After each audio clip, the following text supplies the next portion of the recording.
saya. Saya memuji Tuhan dengan sukacita, bahwa Roh Suci berkarya di hati saya. Hidup kekal abadi, damai sejahtera. Roh Suci, oh Roh Suci, berkarya di hati saya. Roh Suci, oh Roh Suci, berkarya di hati saya. Pilih Roh Suci makarya ing manah kula memuji Gusti kanthi sukarena. Awit Roh Suci makarya ing manah kula, gesang langgeng ayem tentrem selaminya. Roh Suci, oh Roh Suci, makarya ing manah kula. Roh Suci, oh Roh Suci, makarya ing manah kula. Makarya ing manah kula.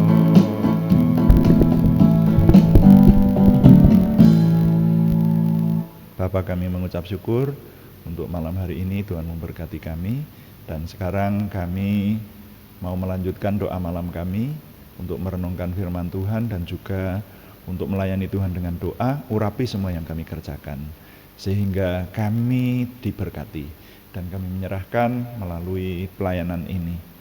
Lebih banyak orang lagi Tuhan panggil untuk Tuhan selamatkan, Tuhan teguhkan imannya, dan kami semua menikmati semakin lagi berkat-berkat Tuhan untuk kami. Terima kasih Bapa di surga, terima kasih.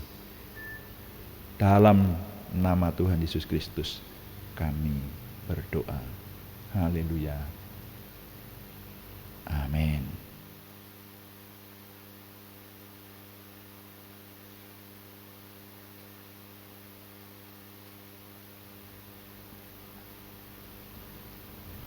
Selamat malam Bapak Ibu Saudara sekalian yang sudah bersama dengan kita di sini melanjutkan doa malam kita.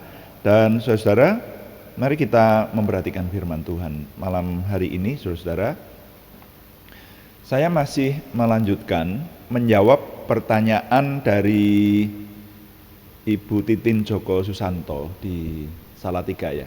Jadi Bu Titin menanyakan untuk diberi penjelasan mengenai bahasa roh. Dan saya ingat saya sendiri mengalami pergumulan atau pertanyaan mengenai bahasa roh itu sempat menjadikan kegegeran di seputaran tahun 1980, sehingga saya menggumulinya dan pengalaman-pengalaman serta pemahaman dan juga referensi yang sempat saya temui ingin saya sampaikan kepada Bapak Ibu Saudara sekalian, terutama menjawab pertanyaan dari Ibu Titin Joko Susanto.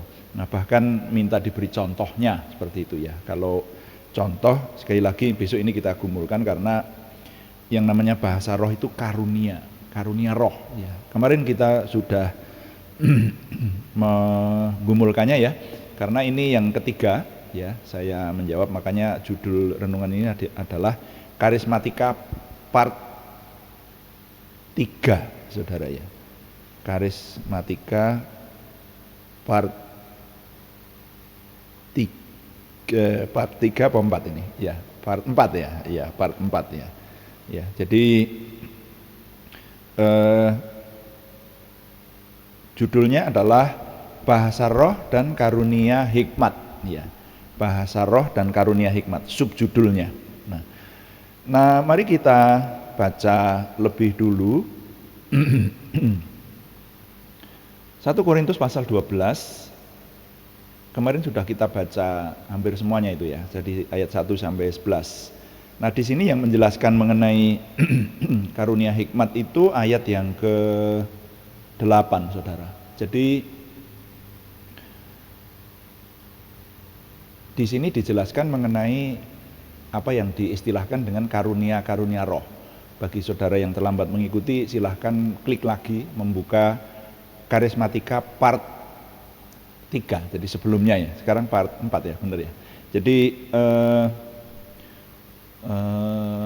ini nanti saudara akan memahami bagaimana isi dari renungan-renungan yang sudah kita renungkan, yaitu bahwa kita memahami di kitab suci itu ada yang diistilahkan dengan istilah karunia roh atau karunia rohani. Nah, saudara-saudara, kalau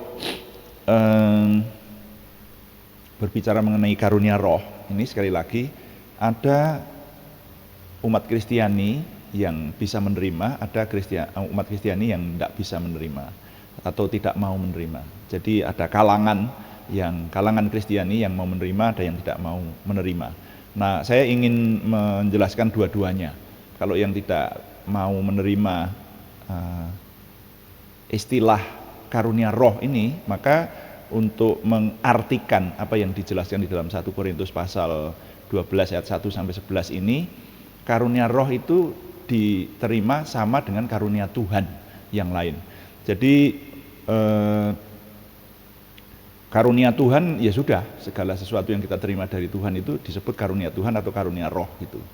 Tetapi ada kalangan yang membedakannya. Nah, ini yang sekarang kita sedang renungkan ini adalah kalangan yang membedakan. Mereka memiliki alasan adalah bahwa ini istilah khusus dan bahkan bahasa aslinya juga khusus, disebut karismata, seperti itu. Jadi ini karunia roh yang diterjemahkan dalam bahasa Inggris, sekali lagi spiritual gift. Dalam bahasa Jawa itu ganjaran kasukman. Suksmo itu artinya roh, ya, sesuatu yang tidak tampak. Jadi ini karunia yang bukan sekedar karunia Tuhan.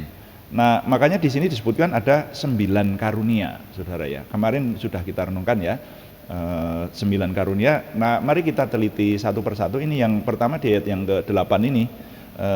Firman Tuhan berkata, sebab kepada yang seorang roh memberikan karunia untuk berkata-kata dengan hikmat. Nah, ini sampai di situ sebetulnya.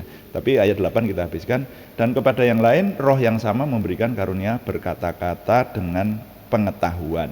Nah, besok kita renungkan yang ini. Nah, jadi berkata-kata dengan pengetahuan ternyata di sini dimasukkan dalam karunia roh. Ini besok kita renungkan. Tapi saat ini mari kita merenungkan bahwa kalau kita mau memahami tentang bahasa roh atau mau mengenal, kalau saya mungkin lebih banyak menggunakan istilah mengenal.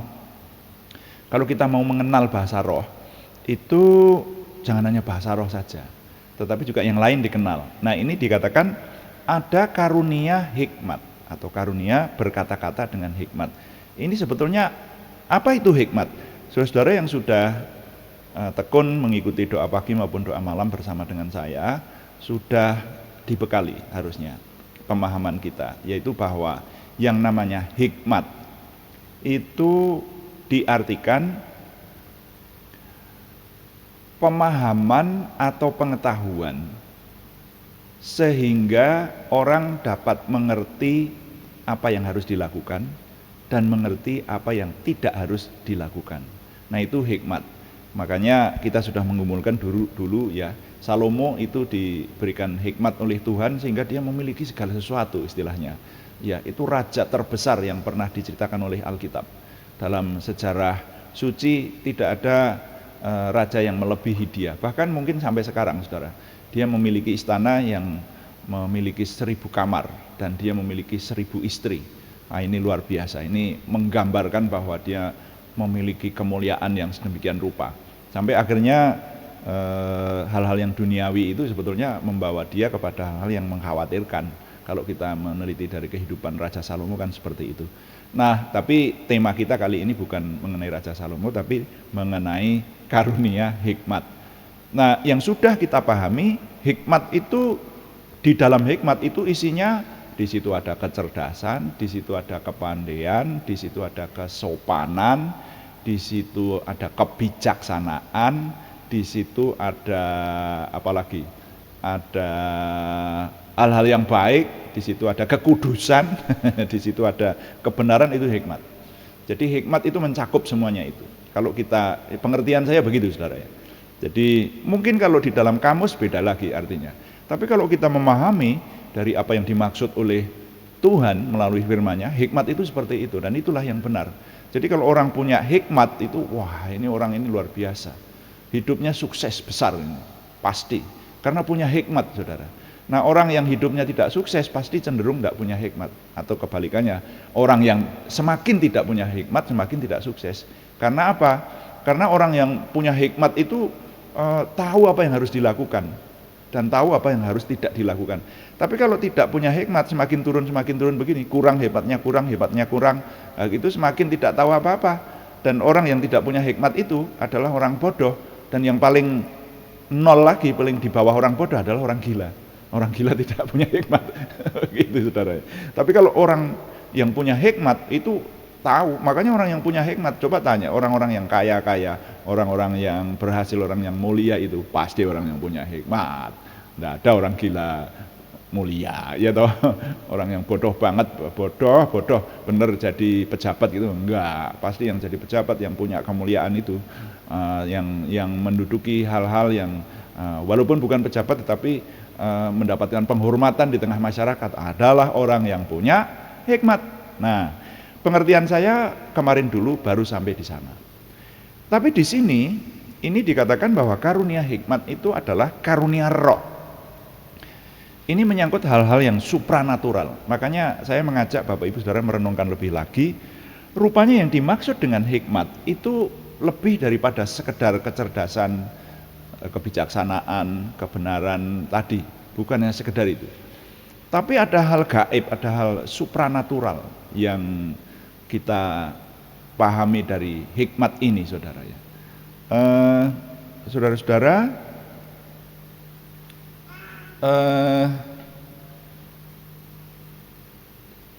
di sini ketika saya merenungkannya dan ada contoh-contoh di dalam sejarah yang dikatakan oleh sejarah suci, ternyata hikmat itu juga mengandung ya, karunia hikmat maksud saya. Karunia hikmat itu juga mengandung pemahaman seseorang yang mengerti sesuatu yang orang lain tidak mengerti saudara. Jadi mengerti sesuatu yang sifatnya gaib. Nanti ada contoh, saya baca di Kisah Para Rasul, nanti kita renungkannya.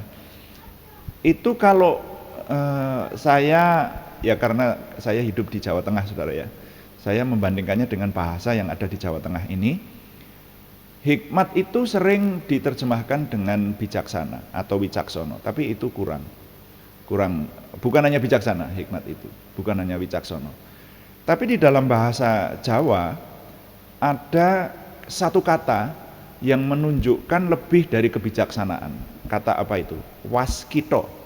Jadi kalau orang yang disebut waskito itu orang yang tahu sebelum terjadi. Wah gitu loh.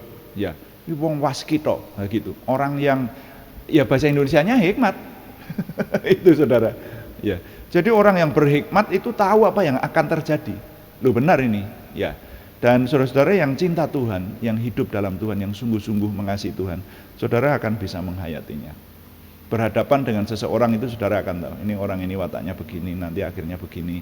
Makanya bergaul dengan orang itu jadi selamat ya. Jadi ya kemarin dulu saya katakan dulu itu, kalau orang yang berbahaya itu tidak akan diberi kepercayaan lebih lagi. Ya sudah, kita enggak usah percaya-percaya banget sama orang yang tidak bisa dipercaya. Itu kalau orang yang punya hikmat itu jadi memahami, oh ini Ini seperti ini. Dan bukan hanya itu saudara, waskito atau orang berhikmat itu hidupnya jadi lebih berhati-hati tentu saja. Saya memberikan contoh di Kisah Para Rasul. Mari kita lihat ya. Kisah Para Rasul pasal 27. Kalau saudara membaca mulai ayat 1, di situ ada kisah ketika Rasul Paulus itu dituntun Tuhan. Ini Rasul Paulus ini dituntun Tuhan loh saudara ya. Ini perjalanan terakhir dari Rasul Paulus ya. Setelah sekian puluh tahun, jadi ternyata saudara-saudara Kisah Para Rasul itu hanya berapa puluh pasal itu ya. Tapi itu ternyata menceritakan berpuluh-puluh tahun saudara ya. Jadi Paulus itu sudah cukup usia waktu itu, dan dia mengabarkan kabar keselamatan bertahun-tahun. Pada akhirnya memang Tuhan merencanakan Paulus harus sampai di kota Roma. Itu Paulus sendiri tahu. Itulah orang berhikmat. Ya. Tapi caranya sampai di sana ternyata dia ditangkap karena dia diselamatkan dari kerumunan orang-orang Yahudi, orang-orang Israel yang mau membunuh dia. Jadi bangsa Israel itu diceritakan memang ya sebetulnya ya sampai sekarang makanya dibenci banyak orang itu karena ya begitulah. Saya tidak ingin cerita soal politik, tapi di sejarah suci saja kita lihat nabi-nabi Tuhan dimusuhi, orang-orang yang dekat Tuhan dimusuhi.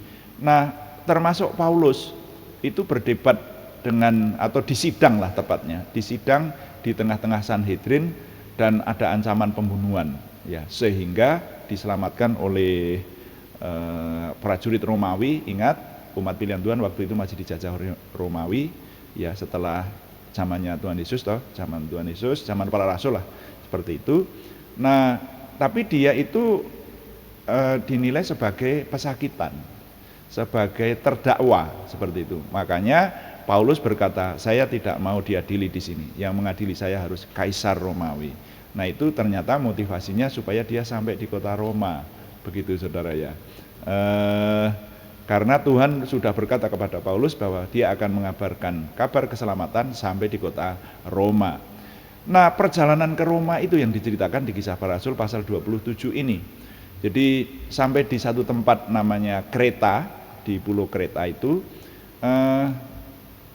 perwira yang mengawal para pesakitan, para terdakwa ya. Jadi Paulus ini dikawal itu ternyata bukan hanya dia sendiri, banyak orang yang harus diadili yang salah-salah besar begitu. Sebenarnya kalau Paulus sudah bisa dibebaskan, itu Herodes menjadi saksi, sebetulnya orang ini bisa dibebaskan, tapi dia sendiri yang minta diadili di Roma, seperti itu. Itu saudaranya.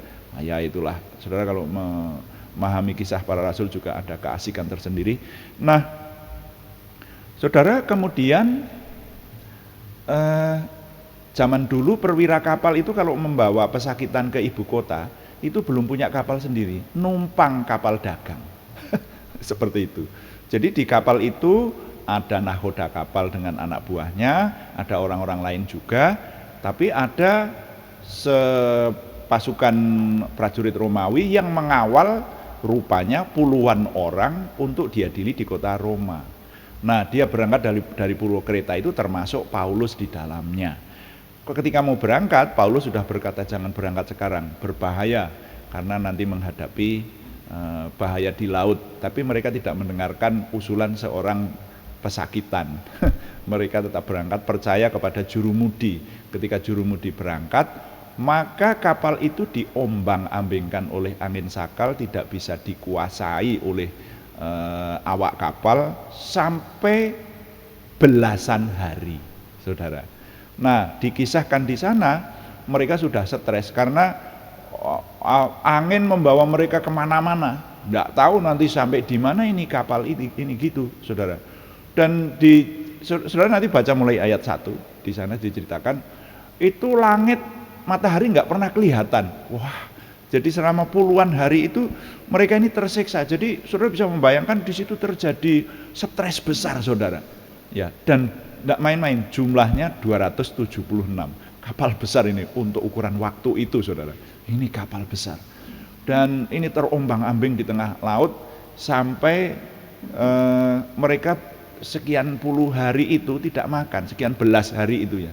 itu tidak sempat makan karena menguasai kapal itu saja sudah merupakan sebuah perjuangan. Jadi wah sudah, makanya nah yuk kita baca ayat 33 dari Kisah Para Rasul pasal 27. Ketika hari menjelang siang, Paulus mengajak semua orang untuk makan. Katanya, sudah 14 hari lamanya kamu menanti-nanti saja menahan lapar dan tidak makan apa-apa. Karena itu aku menasihati kamu supaya kamu makan dahulu. Hal itu perlu untuk keselamatanmu. Tidak seorang pun di antara kamu akan kehilangan sehelai pun dari rambut kepalanya. Ini, perhatikan ini. Paulus berani berkata semacam itu. Kenapa? Dia punya karunia hikmat. Nah, itu. Sesudah berkata demikian, ia mengambil roti, mengucap syukur kepada Allah di hadapan semua mereka, memecah-mecahkannya lalu mulai makan. Maka kuatlah hati semua orang itu. Kuatlah hati semua orang itu, dan mereka pun makan juga. Jumlah kami semua yang di kapal itu 276 jiwa. Setelah makan kenyang, mereka membuang muatan gandum ke laut untuk meringankan kapal itu. Dan ketika hari mulai siang, mereka melihat suatu teluk yang rata pantainya. Walaupun mereka tidak mengenal daratan itu, mereka memutuskan untuk sedapat mungkin mendamparkan kapal itu ke situ. Mereka melepaskan tali-tali sauh, lalu meninggalkan sauh-sauh itu di dasar laut. Sementara itu mereka mengulurkan tali-tali kemudi, memasang layar topang supaya angin meniup kapal itu menuju pantai. Tetapi mereka melanggar busung pasir dan terkandaslah kapal itu. Haluannya terpancang dan tidak dapat bergerak, dan buritannya hancur dipukul oleh gelombang yang hebat. Pada waktu itu prajurit-prajurit bermaksud untuk membunuh tahanan-tahanan, supaya jangan ada seorang pun yang melarikan diri dengan berenang. Perhatikan ini. Tetapi perwira itu ingin menyelamatkan Paulus. Karena itu ia menggagalkan maksud mereka dan memerintahkan supaya orang-orang yang pandai berenang lebih dahulu terjun ke laut dan naik ke darat. Selamat mereka semuanya. Nah, pertanyaannya begini. Ini perjalanan yang luar biasa. Paulus itu menjadi pesakitan. Ya, semua orang stres, termasuk perwira kapal menghadapi alam yang semacam itu. 14 hari tidak melihat matahari dan diombang-ambingkan oleh angin sakal sedemikian rupa. Kapalnya kalau pecah di laut habislah mereka. Mereka semua memikirkan diri mereka sendiri, hidup atau mati seperti itu, sehingga stres berat. Pertanyaannya, kok Paulus malah menghibur mereka? Nanti akhirnya yang menjadi pemimpin di situ secara de facto sebetulnya bukan mualim atau jurumudi pertama atau awak kapal utama di situ, ya, bukan mualim satu, ya, atau komandan kapal atau komandan prajurit itu, perwira itu, bukan. Tapi semuanya tunduk sama Paulus. Karena apa? Dia punya hikmat.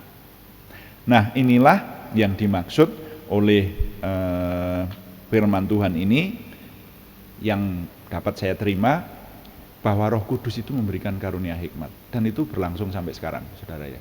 Nah, orang-orang yang berkecimpung di sini, kalau saya tahu, saya bisa memberikan contoh. Di salah satu ibadah di sebuah gereja di Magelang, ya, ini sekian puluh tahun yang lalu. Di sana itu ada ibadah Rabu, saudara. Ibadah Rabu itu full dipimpin Roh Kudus. Tidak ada pengkhotbah di situ. Semuanya nyanyi, muji Tuhan gitu. Di Jalan Diponegoro, Jalan Diponegoro, nomor 10 Magelang. Cari aja di sana. Nanti akan ketemu sebuah gereja. Waktu itu banyak orang berbondong-bondong datang ke situ ikut kalau kebaktian hari Rabu. Karena hari Rabu itu mereka kebaktian dipimpin Roh Kudus, dikatakan semacam itu. Mirip zaman Azusa, Jalan Azusa. Ibadah yang awal ketika karismatik muncul itu, saudara ya. Jadi seringkali ya pokoknya siapa yang mau nyanyi, nanti pemusik mengiringinya gitu, dan mereka itu benar-benar pulang itu dengan kenyang, rohani mereka kenyang itu. Kalau sekarang mungkin apa masih ada, enggak, saya enggak tahu. Tapi waktu itu salah satu penggalan kisah itu yang sampai ke saya, yang cerita ini orang tua di situ sendiri, saudara ya, dikisahkan bahwa di tengah-tengah ibadah, maka kemudian saya ingat Pak Pendeta Sunarso Dirjo Siswoyo ya, kalau nggak salah, Pak Sunarso lah dipanggil seperti itu, berkata, di tengah-tengah kita ini ada seorang dukun yang mau mencoba-coba masuk dalam ibadah Kristiani. Bertobat, kalau tidak bertobat masuk neraka kamu. Lu kok bisa tahu seperti itu? Gitu. Saya tanya waktu itu kepada Pak Narso, itu senior saya, saudara. Saya bertanya, memang Bapak tahu? Ya Roh Kudus bilang begitu, saya tinggal ngomong aja begitu. Nah tapi ada enggak atau? Ada seorang wanita yang maju ke depan, didoakan dan bertobat, terima Tuhan Yesus. Nah itulah karunia hikmat, saudara. Jadi karunia ini masih bisa diminta sampai sekarang. Sayang di banyak lingkungan Kristiani itu kita itu tidak menomorsatukan Roh Kudus, sehingga seringkali karunia-karunia roh ini jadi tidak muncul gitu. Nah mari sekarang kita yang menyadari, mulailah ya, minta kepada Tuhan supaya diberi karunia roh. Ya, ini tidak bisa sendiri, saudara. Saudara nanti tidak bisa, aku minta karunia hikmat untuk mendirikan papan nama sebagai dukun Kristen, tidak bisa. Ini untuk kepentingan jemaat, saudara. Kepentingan kemuliaan nama Tuhan dan untuk kepentingan tubuh Kristus, seperti itu. Tidak bisa untuk cari duit. Halo. Jangan lalu minta karunia hikmat. Saya punya pengalaman tapi tidak bisa diceritakan, waktunya habis sekarang. Hanya karunia hikmat itu masih sampai sekarang. Oleh karena itu, saudara-saudara, orang beriman yang ingin maju dalam kehidupan untuk menyembah dan melanjutkan pelayanan dengan lebih berhasil, perhatikanlah firman Tuhan, renungkan dengan objektif, jujur dan ikhlas, lalu menghidupi firman itu untuk meraih kemenangan hidup. Ya. Ini mari kita perhatikan. Nah, nilai yang boleh saya bagikan buat saudara, saya susun dalam sebuah kalimat. Bahasa roh hanya salah satu dari karunia-karunia roh. Kenalilah karunia roh yang lain dan berusahalah memperolehnya untuk kemuliaan nama Tuhan. Saya ulangi, Bu Titin terutama yang punya pertanyaan ya. Bahasa roh itu hanya salah satu dari karunia-karunia roh. Kenalilah karunia roh yang lain dan berusahalah memperolehnya untuk kemuliaan nama Tuhan. Tuhan dipuji, amin. Mari kita melayani Tuhan dengan doa, saudara-saudara sekalian. Dan kita berkata, kuduskan tempat ini, kuduskan hati kami, untuk kami berdoa. Kemudian kita nanti akan berdoa untuk mendoakan banyak hal, termasuk doa syafaat, dan juga mendoakan saudara yang nama-namanya masih dikirim kepada kami untuk didoakan, terutama yang menghendaki kesembuhan dari Tuhan. Mari berkata dan menyembah Tuhan. Kuduskan tempat ini, kuduskan hati kami. Lalu kita akan berdoa.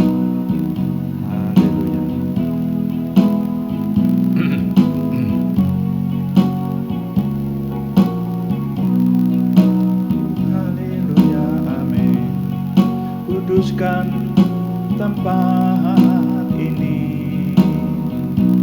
untuk kami berdoa. Kuduskan hati ini untuk kami menyembah. Biar segala perkara serahkan padamu, Yesus, dan Roh Kudus bekerja membimbing kami semua.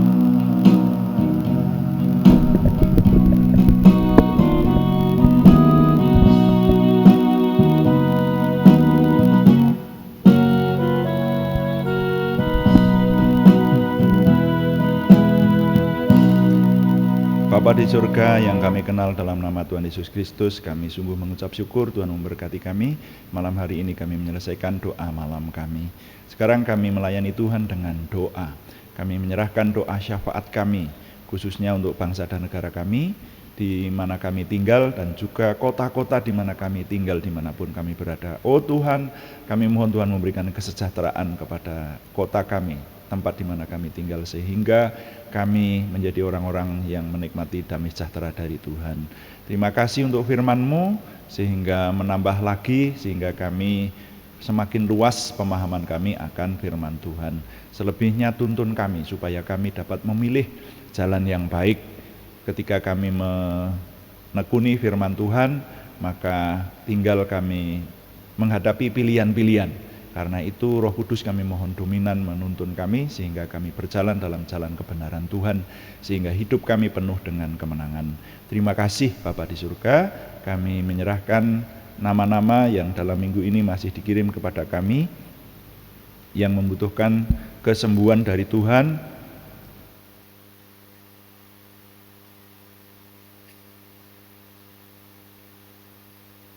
Nama-nama yang membutuhkan untuk pertumbuhan jasmaniah yang lebih sempurna maupun pertumbuhan kejiwaan. Kami berseru dalam nama Tuhan Yesus Kristus, Yeshua HaMasyiah Tuhan kami.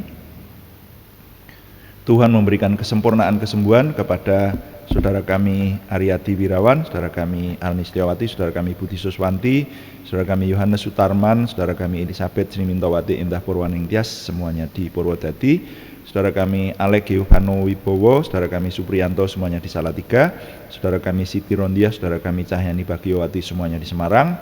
Saudara kami Kristiningsih Joko Widodo di Yogyakarta. Saudara kami Naomi Suwarsi Slamet Haryono di Wonogiri. Saudara kami Ananda Ardana di Jakarta. Kami mohon Tuhan memberikan kesembuhan lebih sempurna lagi. Juga kami berdoa untuk pergumulan selain kesembuhan, yaitu pergumulan dari saudara kami Sri Purwati di Penawangan, saudara kami Yohana Asri Sabtorini di Kediri, dan saudara kami Ananda Thomas Setio Adi Prakoso di Purwodadi.